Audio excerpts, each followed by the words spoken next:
It was the first day of school vacation. I had said goodbye to my class. I had packed my bags, locked my doors.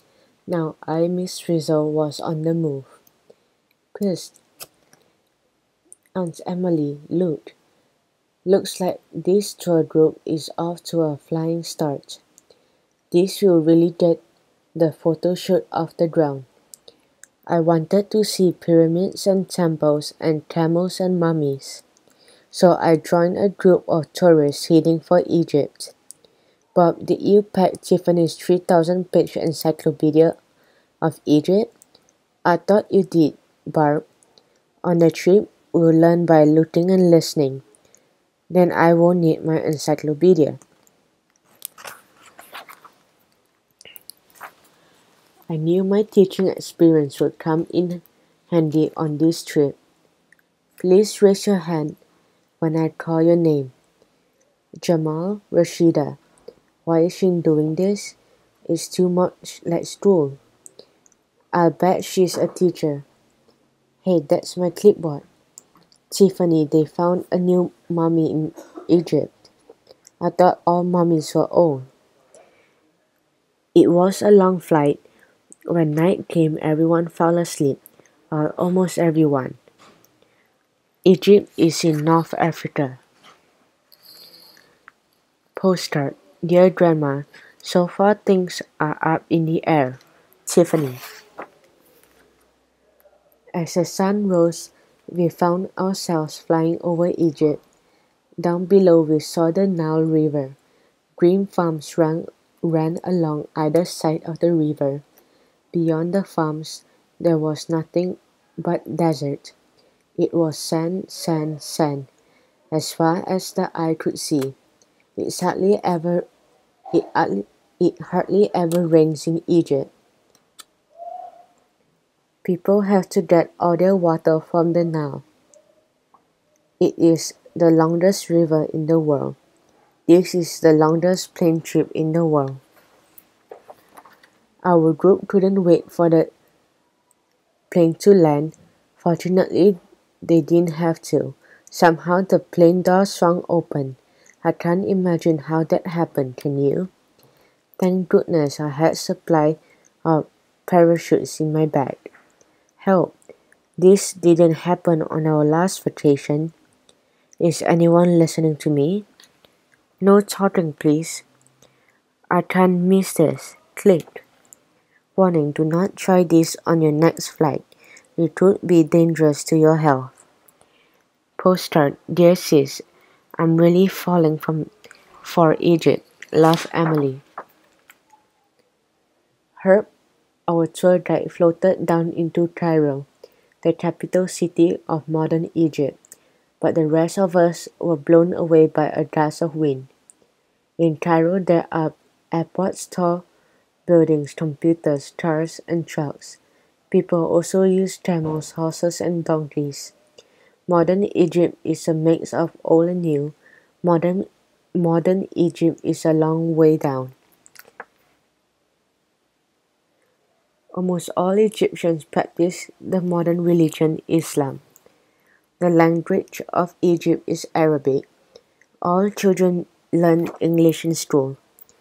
Here was where my years as a teacher really helped. I knew a lot about Egypt, so I took over where Herb left off. With me on the job, something interesting was bound to happen. See you later, Herb. Look, it's raining tourists. But it hardly ever rains in Egypt. Some people wear the traditional dress Egyptians have worn for hundreds of years. Others wear Western-style clothes. Some people's clothes don't fall into either category. Sure enough, something interesting did happen. As our feet reached the ground, the cars and trucks disappeared. So did the modern people. Even the horses and camels were gone. We were back in ancient Egypt. I can't imagine how that happened, can you? In the age of pyramids, there were no camels or horses in Egypt. They came later. There were no tourists from the 21st century either. We came later too. Ancient Egyptians used a language that is no longer spoken. They had their own religion and worshipped many gods. Ancient Egyptians had styles of dress all their own. They wore beautiful jewelry. Their eye makeup was thought cold. It was a cosmetic and an antiseptic. It may have protected against eye infection. We were for, we would have looked pretty funny in our modern clothes. Fortunately, I had a supply of costumes in my bag, so we looked just like the ancient Egyptians. Who are those strange people? I don't know. They sure don't look like ancient Egyptians. Some people shaved their heads, others wore wigs. Ancient Egyptians also had their own style of art. When they drew pictures of people, they combined front and side views. They thought this gave the best view of each part.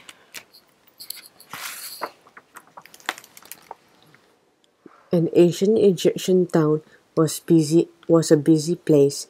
Children were playing, craftspeople were working. We saw a bakery and a brewery in operation. Everywhere people were buying and selling things. Ancient Egyptians did not have money, so people traded what they had for what they needed. Workers of all kinds often got paid in bread and beer. They used some of their wages to feed their families. They spent the rest on other things.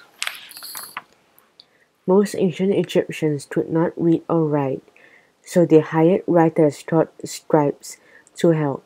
Scribes wrote letters, kept records, figured out how much tax people owed, and lettered religious texts. We visited a school for scribes. With all my teaching experience, I was a big help. After school, we went home with a boy named Bertrand. His father, Ramos, was a wealthy scribe who could afford a large house. It even had a stone bathroom where servants poured water over their master. This was perhaps the world's first shower. Ramos enjoyed playing Senet, a popular board game, with his 5 marrieds. Bertrand's family seemed busy, so we decided to leave. On the road, there was a family going home from the market. Our group didn't want to miss anything, so we joined them. The crops were ready to harvest. I encouraged everyone in the group to pitch in. We had just brought in the last of the wheat when the Nile started overflowing its banks. The farmers weren't surprised when the Nile flooded. In ancient Egypt, this happened every year. Later, when the water drew back, it left rich mud that fertilized the fields. The flood made the farmers happy because it meant good crops the next year. It made me happy because I got to teach about it. It made our group happy because they love learning. In fact, our group seemed anxious to learn about boating. I suppose they wanted to learn about traveling on the Nile, so we climbed aboard a river barge. The barge was carrying stones to build a pyramid, a tomb where an Egyptian king would be buried.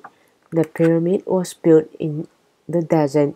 No flood water came there, so work could go on all year without stopping. The ancient Egyptians had not invented wheels, so they had to drag the stones along the ground.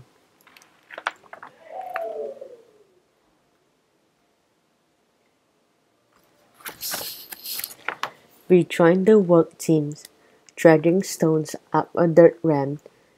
The foreman Tahi and Marisu could see that with our help the work went much faster.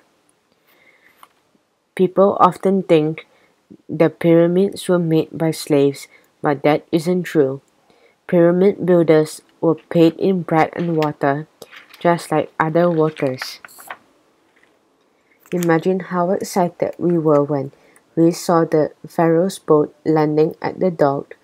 The pharaoh was king of all Egypt. It was his pyramid and he wanted to see the work in progress. We went down to see the pharaoh's boat, and when he went back to the palace, we went along. A banquet had been prepared for the king. There were dancers, musicians, and lots of food. We would look pretty funny in our work clothes. Fortunately, I supply a party costumes in my bag. We fit right in. Unfortunately, the pharaoh became ill at the end of the party. His wife and son helped him to bed.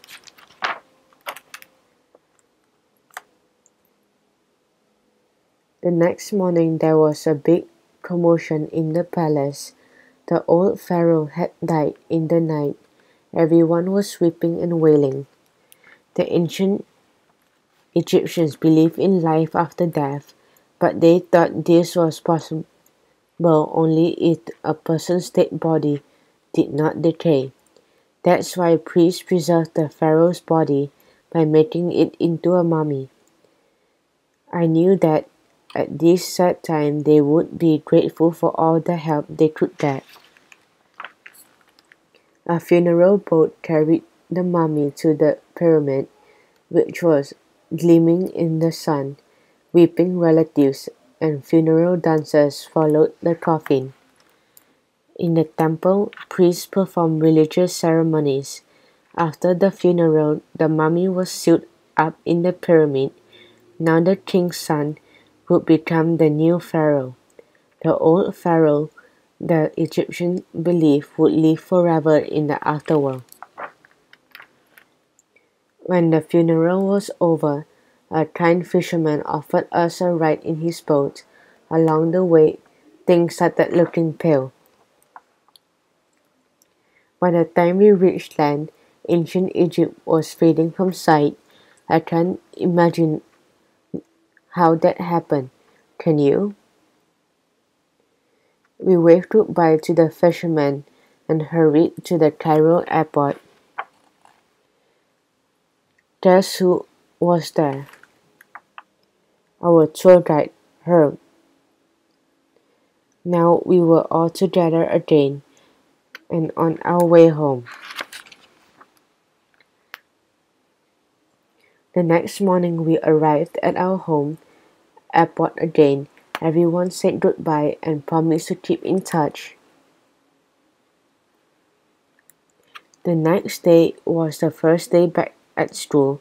I, Miss Frizzle, knew my students couldn't wait to hear about my trip to ancient Egypt.